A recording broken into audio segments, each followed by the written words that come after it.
Ikinda po ng LTO ang hinaing ng transportation vlogger na si James Deacon sa umunoy malabong sistema ng ahensya tungkol raw sa pagtutubos ng lisensya.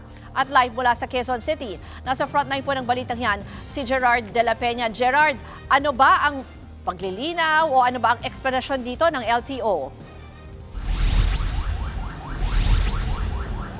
Ruth, tama, tinapos na nga ng Land Transportation Office yung investigasyon nito kaugnay doon sa reklamo ng transport vlogger na si James Deacon doon sa violation na ipinataw ng LTO sa kanyang anak. Sa isang press conference na ipinatawag mismo ng LTO kanina ay unang sinagot ni LTO Chief Marcos Lacanilaw ang hinihinging paglilinaw ni Deacon kaugnay sa pagpataw ng violation na reckless driving sa kanyang anak na baguhan pa lang sa pagmamaneho.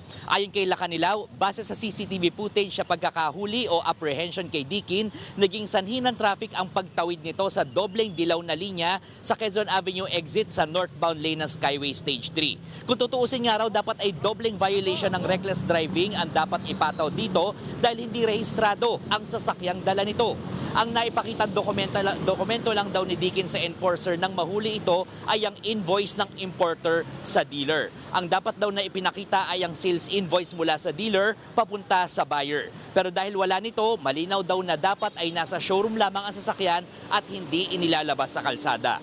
Ito rin daw ang dahilan kung bakit hinihingi kay Deacon ng official receipt at certificate of registration o ORCR nang tutubusin na nito ang kanyang lisensya.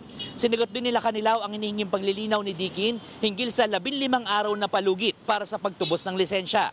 Kung matatandaan, December 18 nang mapara ng enforcer ang anak ni Deacon sa Skyway, kaya dapat ay natubos na ang lisensya nito bago mag-January 2. Sabi ni Deacon, maraming araw na sarado ang LTO dahil sa mga holidays. Pero nilinaw ng LTO, calendar days ang binilang at hindi working days. Kahit daw ang mga satellite offices ng LTO na bukas dapat kapag Sabado, driver's license renewal lamang ang tinatanggap at hindi ang pagtubos ng lisensya. Pakinggan natin ang pahayag ni LTO Chief Marcos Lacanilaw tungkol dito. Sa ano po talaga sa rules, hindi po talaga nakaspecify na working days eh. So calendar days talaga. Kahit sa Supreme Court decisions, kailangan sa civil code, calendar days talaga eh.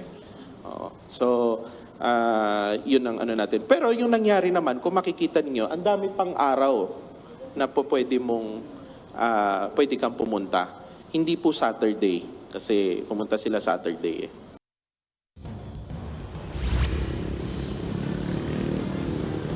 Ruth, nagpadala na raw ng show cause order ang LTO doon sa dealer ng sasakyan para pagpaliwanagin ito kung bakit pinayagang makalabas ng sasakyan yung kasa wala naman itong rehistro. Nagpadala na rin daw ang LTO ng subpoena kay Deacon para pagpaliwanagin naman kung bakit hindi dapat ito mapatawan ng violation na reckless driving. Sa ngayon ay hindi pa sumasagot ang mga Deacon patungkol dito.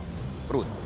Yan po ang Express Report ni Gerard de la Peña. Mga kapatid, Ruth Cabalco, para sa mabilis na pasada ng mga balitang dapat niyong malaman, mag-follow at mag-subscribe sa social media pages ng News 5.